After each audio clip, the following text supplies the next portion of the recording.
दोस्तों, आज पेश है मायावी भूमेश्वर। ये कवर चित्र है।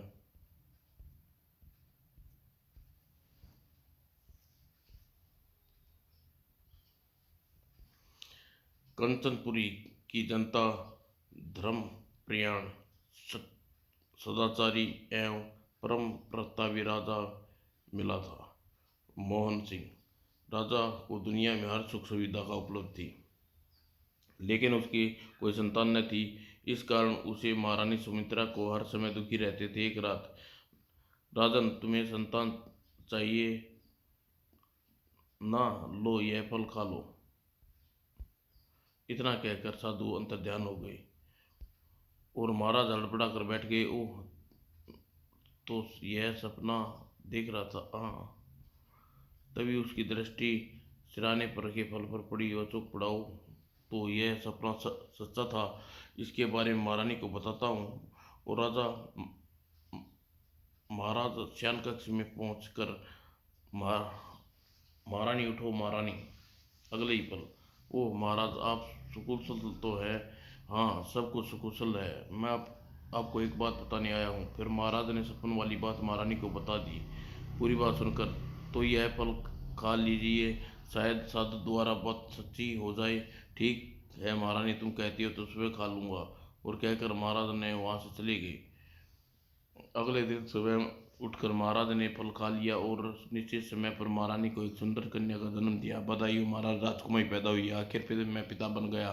भगवान तेरा लाख लाख शुक्र है। राजपुरोहित जी सलाह अनुसार राजकुमारी का नाम कंचन प्रभा रख दिया। समय बीतने के साथ साथ कंचन प्रभा 6 वर्ष की हो गई। एक दिन, महाराज की जय हो, एक साधु महाराज पधारे हैं और आपसे मिलना चाहते हैं। ठीक है, सम्मान के साथ उसे स्वागत कक्ष में बैठाओ और मैं अभी आते हैं। सैनिक चला गया और कुछ देर बाद सावधान महाराज पधार रहे हैं। और स्वागत कक्ष में पहुंचकर महाराज चौंका। अरे, यह तो वही साधु है जिन्होंने मुझे सपने में फल दिया था। लपक कर उनके पास पहुंचे और जुग जुग जियो राजन, सदा प्रसन्न रहो। मुनिवर, सेवक को आशीर्वाद दीजिए, स्वीकार सेवक का भी वादन स्वीकार करें। आपके प्रताप के कारण मैं पिता बन सका। लेकिन प्रभु, राजन, राजकुमारी का अनिष्ट छाया है, इसलिए 10 वर्ष तक न किसी महल से बाहर निकलने देना। यह सुनकर राजा चिंतित हो उठे। महाराज चिंता में पड़ के देख, महाराज परेशान न होने की आवश्यकता नहीं है।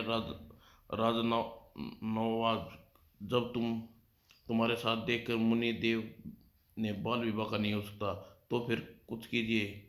मुनि मुनि ब्राह्मण देव ने हवा में हाथ लहराया। अगले ही पल, यह लो, इसे महल के चारों ओर गड़वा देना। बहुत बहुत धन्यवाद। यह सुनकर महाराज चिंतित। ब्रह्मदेव वहां खड़े हुए। ऋषिवर, कुछ दिन यहाँ रुककर सेवा का सेवा का अवसर दे। नहीं राजन, अब मैं विंध्याचल पर्वत जाना है। और एक दिन राजकुमारी कंचन पर्वत अपनी सखियों के साथ रात उद्यान में खेल रही थी। चलो सखी, अब झूला झूले। हाँ हाँ, क्यों नहीं, पहले आप झूली। ठीक है, पहले हम झूलते हैं। और तभी यह क्या बोला है ऊपर। अगले ही पल दानव कंचन प्रभा को उठा ले गया। ओह, दानव राजकुमारी को उठा कर ले जा रहा। महाराज को खबर करो, राजकुमारी को बचाओ बचाओ। और राज दरबार में महाराज गजब हो गया। एक राजकुमार राजकुमारी को उठा कर ले गया क्या? हाँ। अब क्या करें महाराज? महारानी हम लोगों को ऋषि ब्रह्मदेव की बात पर ध्यान नहीं दिया, तभी यह नष्ट हो गया। और फिर ऋषि ब्रह्मदेव की खोज में विंध्याचल पर्वत जाए। मैं भी यही विचार कर रहा हूँ महारानी। और फिर महाराज विंध्याचल पर्वत की ओर रवाना हो गए। विंध्याचल पर्वत पर ऋषि ब्रह्म ऋषि ब्राह्मणदेव के पास पहुंचकर, ओह ऋषि तो तपस्या में लीन है, प्रतीक्षा करनी होगी। और महाराज वहीं बैठ गए। थोड़ी देर बाद, ओ राजन, तुम को कैसे कष्ट किया? तो ऋषि और अनर्थ हो गया।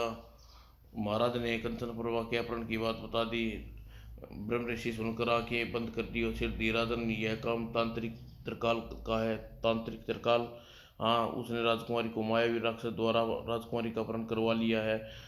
राजन, उसके उन्होंने तुम्हारी क्या दुश्मनी? सोच में पड़ गया। और फिर यह त्रिकाल शायद सुता सुनतन दास का भाई है, तभी तो उसने राजकुमारी का अपहरण करवा लिया। रिसीवर आपको पूरी बात बताता हूँ, कहकर राजकुमार बताने लगा।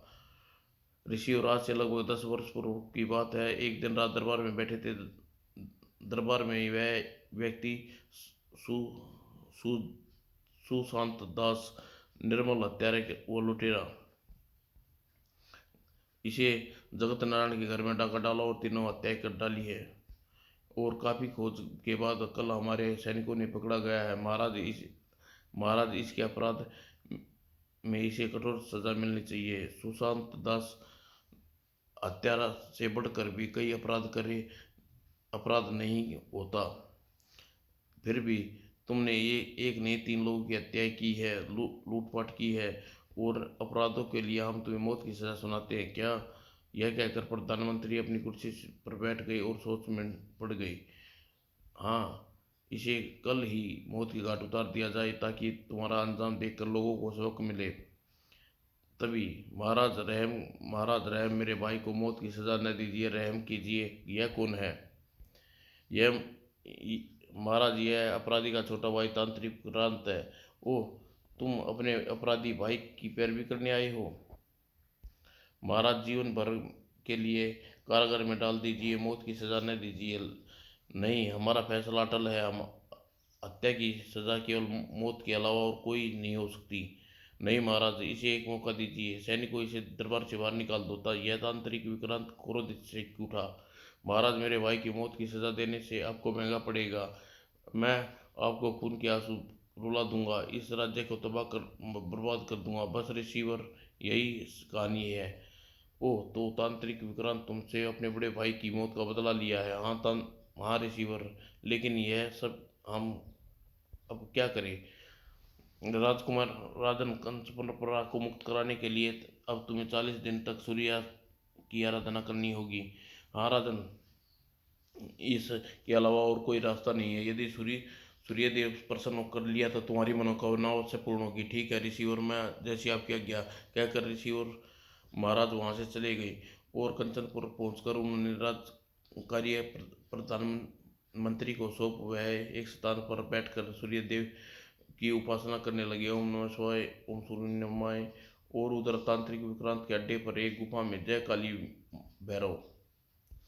और तभी फिर वह महाकाल के पास पहुंचा। महाकाल राजा मोहनदास को दिखा और सिर दी। महाकाल ने टीवी स्क्रीन जैसे सेट पर उपलब्ध हो गया। ओह, राजा मोहनदेव सूर्य भगवान की तपस्या कर रहा है, लेकिन क्यों?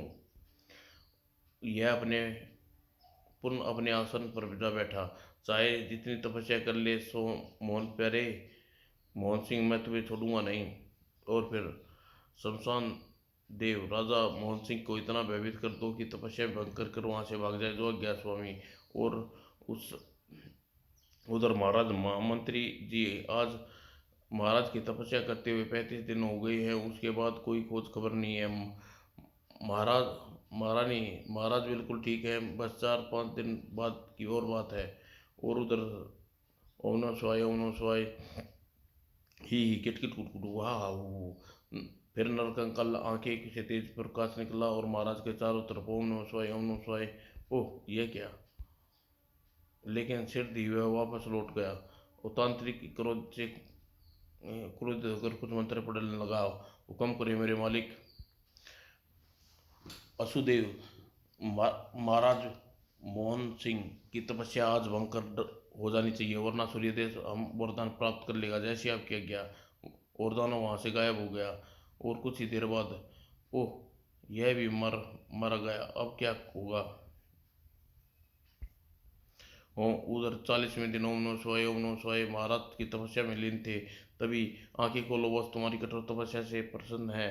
बोलो क्या चाहिए प्रभु? आप प्रभु, राजकुमार तांत्रिक विकराल विक्रांत को उठा ले गया, उसे मुक्त कराने का वरदान दीजिए। ठीक है, तुम्हारी मनोकामना से पूर्ण होगी। और सूर्यदेव अंतर ध्यान हो गई। एक दिन, महाराज, मैं पुनः सेवा मरने वाली हूँ। ओह, क्या कह रही हो महारानी? मैं सच कह रही हूँ महाराज। ओह, आखिर भगवान ने हमारी सुन ही ली। और निश्चित समय पर महारानी को 3 मुख वाली कुरूप कन्या को जन्म दिया। ओह ओह, नहीं नहीं, यह महाराज को और दुखी नहीं कर सकती, इससे पहले बहुत दुखी हैं। यह सोच उसने दासी को बुलाया और उसे कुछ समझाने लगी। ठीक है महारानी, जैसा आप चाहती हैं वैसा करती हूँ। वैसा जैसा जैसा मैं कहती हूँ वैसा करना। और कुछ देर बाद, महाराज, मैंने एक कुरूप पुत्र को जन्म दिया था, इसलिए उसे नदी में फेंकवा दिया। क्या? महाराज, हाँ महाराज, बहुत कुरूप था। इस आजीवन अजीब सी शक्ल थी उसकी। लेकिन महारानी, तुम्हें ऐसा करना नहीं करना चाहिए था।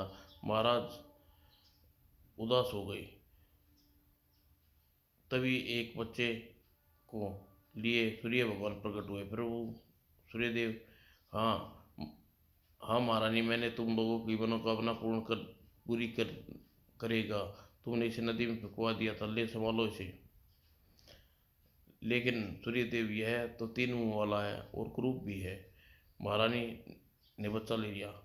घबराओ मत वत्स, यह बच्चा कंचनपुर का भावी सम्राट होगा। सिंहासन पर बैठते ही इसकी क्रूरता अपने आप समाप्त हो जाएगी। क्या सच सच?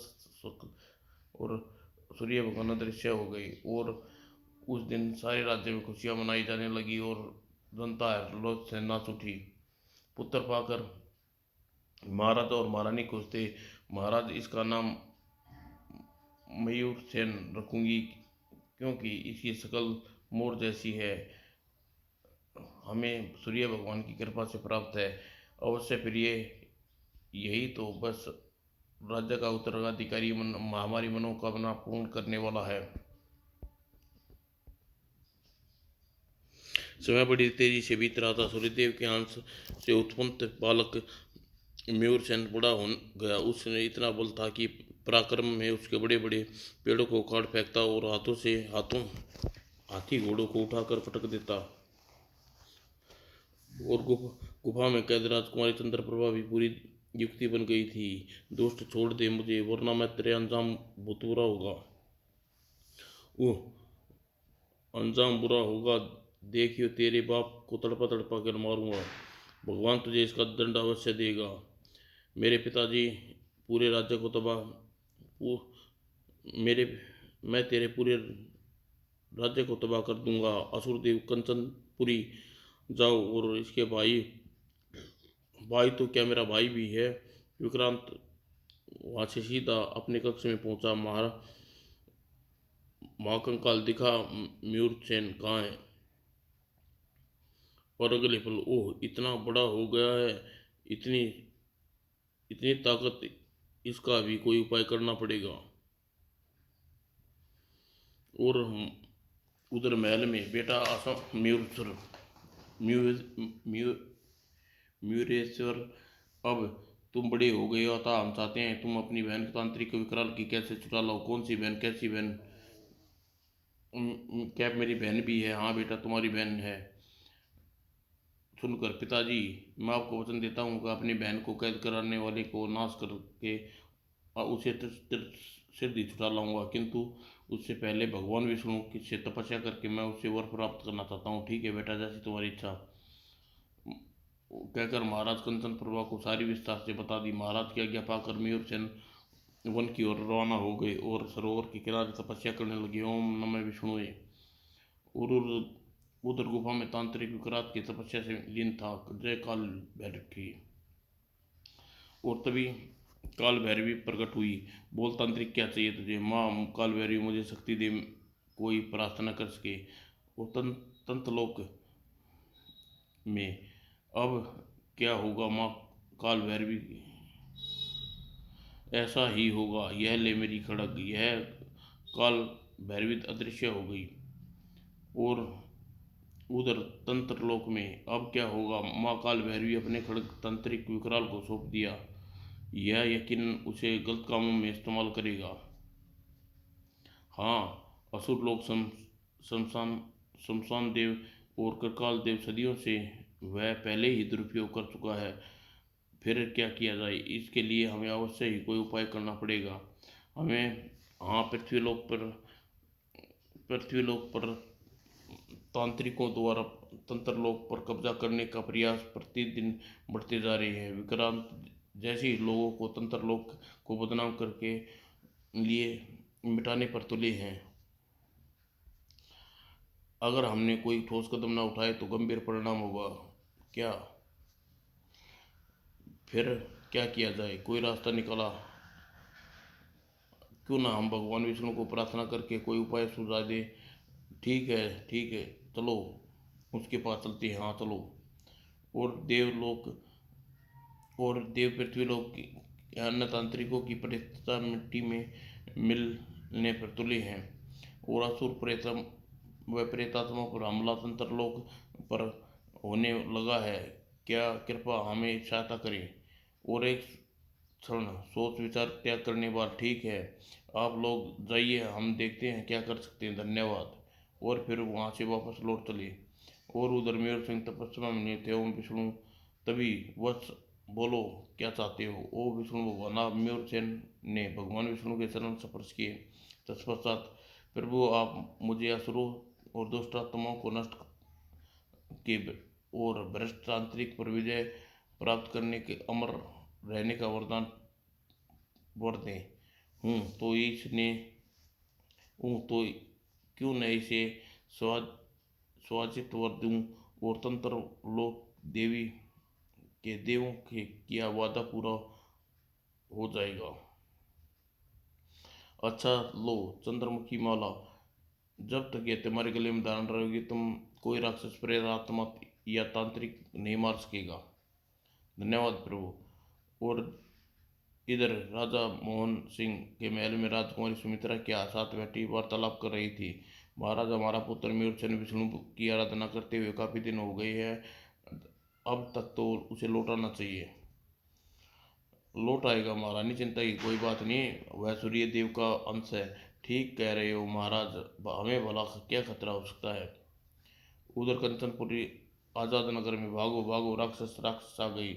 हे भगवान, अब क्या होगा? और सिर दी सूचना महाराज के पास पहुंची। जी, क्या आजाद नगर में राक्षसों ने हमला कर दिया? प्रधानमंत्री सेना नायक तुरंत ही सेना के साथ आजाद नगर भेजिए। जो गया महाराज। और सुनिए, हमारे राज्य में असुर तो थे, फिर ये कहाँ से आ गए? अब क्या कहा जा सकता है महाराज? पता लगाइए यह राक्षस कहाँ से आए हैं। जो आज्ञा महाराज।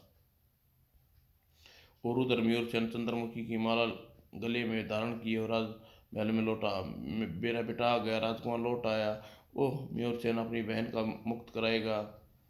और उधर उधर तांत्रिक विक्रांत महाकाल के पेट पेट से उबर रहे दृश्य देखकर, यह क्या चंद्रमुखी माला मेरे दुश्मन राजा मोहन सिंह के पुत्र मयूर सिंह के पास।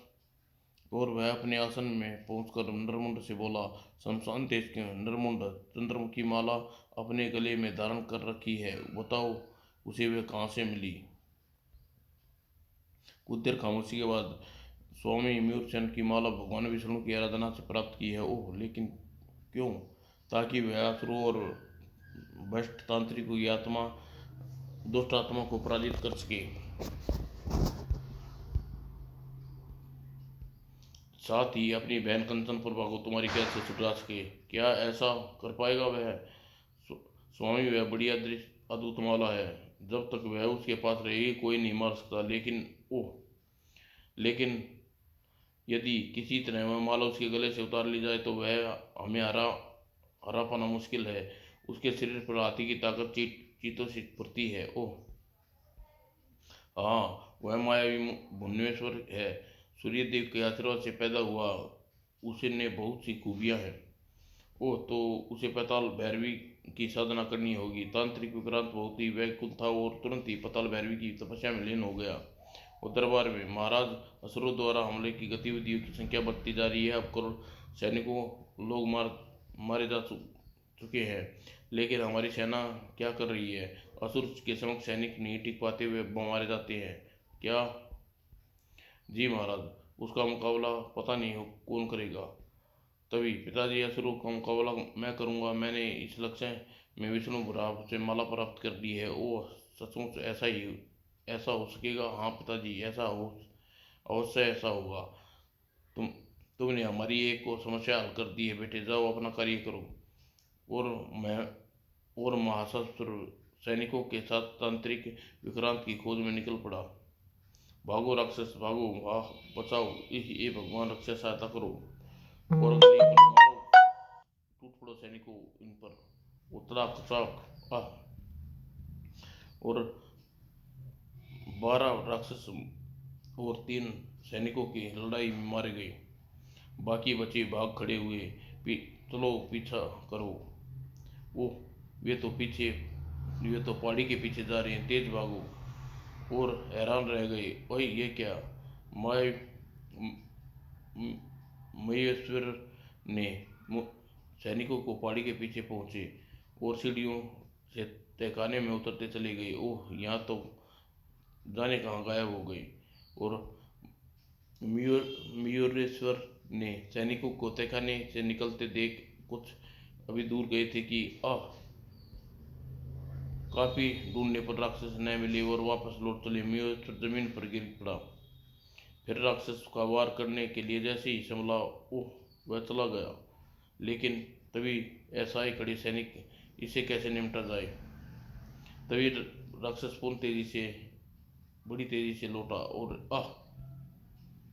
और तभी सूर्यदेव भगवान प्रकट हुए। आप महेश्वर, तुम मेरे अंग से निर्मित हो।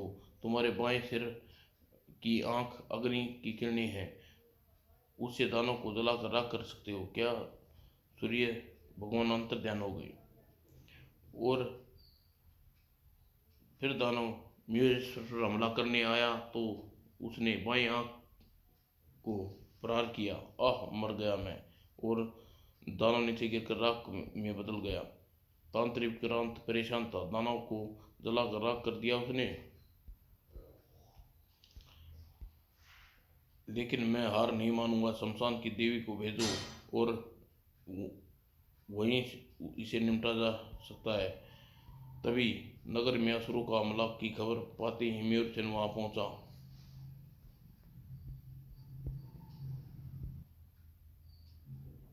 सभी राक्षस को मार गिराया। उधर राजमहल में, क्या सच? जी, हमारा राजकुमार मयूरसेन ने हजारों असुरों को जलाकर मार डाला।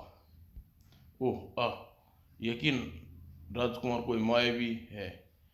तभी तो और तभी तंत्रलोक में भगवान विष्णु मयूरशेर को आशीर्वाद देकर तंत्रलोक की लाज रख ली। हाँ, मयूरशेर अब तक हजारों असुरों को मौत के घाट उतार दिया है।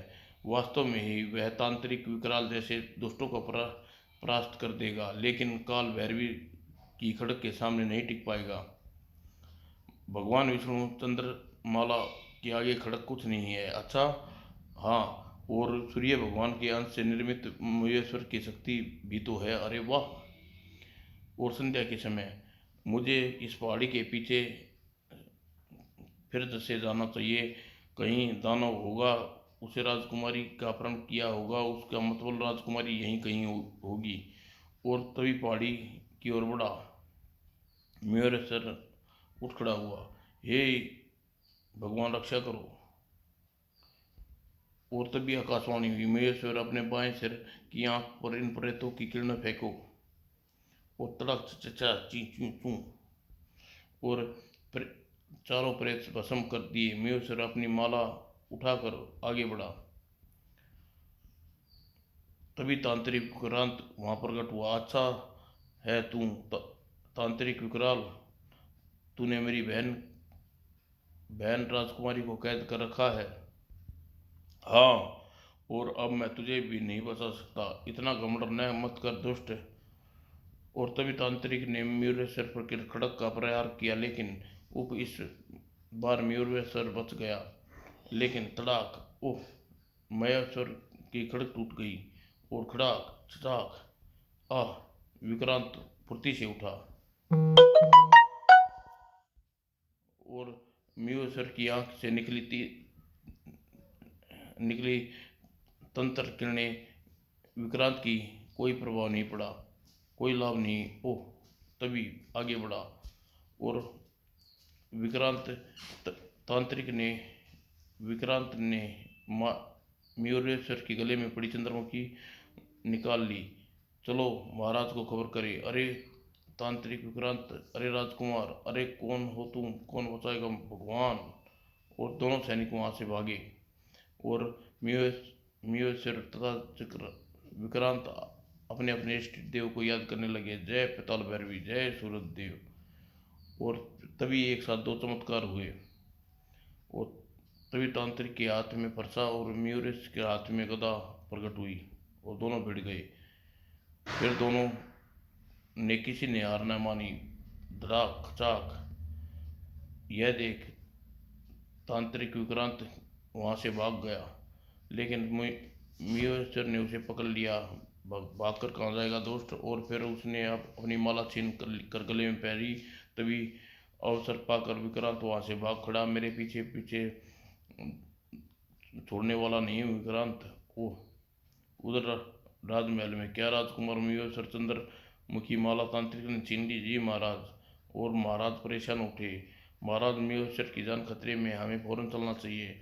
महारानी रो मत, हम सैनिकों के साथ राजकुमार की मदद के लिए जा रहे हैं। प्रधानमंत्री जी जाने हमारे आने तक प्रबंध कराए, जाने का प्रबंध करें, जैसे आपकी आज्ञा महाराज। और महेश्वर चंद्र तांत्रिक विक्रांत की गुफा में पहुंचा। आओ आओ, बड़ी गलती की तुमने यहाँ आकर। अच्छा यहाँ, हाँ यहाँ मुझे तुम छू भी नहीं सकते, मैं तुम्हें सबक सिखाऊंगा। और विक्रांत कोई मंत्र पढ़ने लगा और वहाँ महादानव प्रकट हुआ। और कहने पर उस और उसने आगे बढ़कर तभी महेश्वर के एक हाथ उठा लिया। तभी भीमेश्वर अपने सामने वाले सिर की आंख इस पर वार करो और आंखों की अग्नि किरणें के साथ साथ निकलेंगी और इसे भस्म कर देगी। ओ भगवान सूर्यदेव। इस प्रकार महादानव पर कोई असर न हुआ और भूमेश्वर ने वैसा ही किया जैसे करते ही महादानव नष्ट हो गया और धुआं बनकर गायब हो गया। भूमेश्वर तांत्रिक के पास पहुंचा। अब कोई चमत्कार है तेरे पास तो दिखा उसे भी। और उधर महाराज और सैनिक पहाड़ी पर पहुंचे। किधर है रास्ता, यहीं कहीं था। और थोड़ी देर बाद आगे बढ़ने पर मगर यह गुफा नहीं दिखाई दी। तभी महाराज इस चट्टान को हटा कर देखते हैं। हाँ हाँ, क्यों नहीं। और चट्टान हटते ही वो तांत्रिक विक्रांत का ठिकाना और शमशान देव खत्म कर दे से जो हुक्म। नरमुंड हाथ में आते ही निकलकर और भुवनेश्वर की ओर आगे बढ़ा। लेकिन ओह अब मैं क्या करूं, महाकाल मेरी रक्षा करो। अब मैं कुछ नहीं कर सकता विक्रांत। क्या। वह अपनी जान बचाने के लिए मंत्र पढ़ने लगा और अगले ही पल क्या असुर, हाँ तू इन मायावी असुरों को भेज कर अपने सैन्य तबाही फैला रहा है। हाँ मैं ही तबाही फैला रहा हूँ और जब तक तू उन राक्षस से निपटेगा तब तक यहाँ से निकल चुका हूँगा। लेकिन महाराज सैनिकों को देखकर उसके होश उड़ गए। तांत्रिक विक्रांत पकड़ो इसे। ओह ओह महाराज। और सैनिकों को विक्रांत को पकड़ लिया और फिर भूमेश्वर सभी राक्षसों को समाप्त करने कर वहां आ पहुंचा। भूमेश्वर तुम ठीक तो हो ना, कंचन प्रभा कहाँ है। पिताजी मैं बिल्कुल ठीक हूँ। और विक्रांत ने घूरते हुए बोला बता मेरी बहन कहाँ है। नहीं बताऊंगा चाहे मेरी जान ले लो। इतना कहकर वह कोई मंत्र पढ़ने लगा और अगले ही पल गुफा के अंदर भूचाल आ गया। ओ ये क्या, तुम लोगों ने राजकुमारी को ढूंढ पाओगे, न ही इस गुफा से बाहर निकल पाओगे। यह देख मयूर सेन ने सैनिकों के साथ तलवार छीनी और महाराज वह सैनिकों को सीढ़ियों की ओर भागे। और मयूर सेन राजकुमारी को ढूंढता हुआ आगे बढ़ा। पता नहीं कहाँ कैद कर रखा है राजकुमारी को।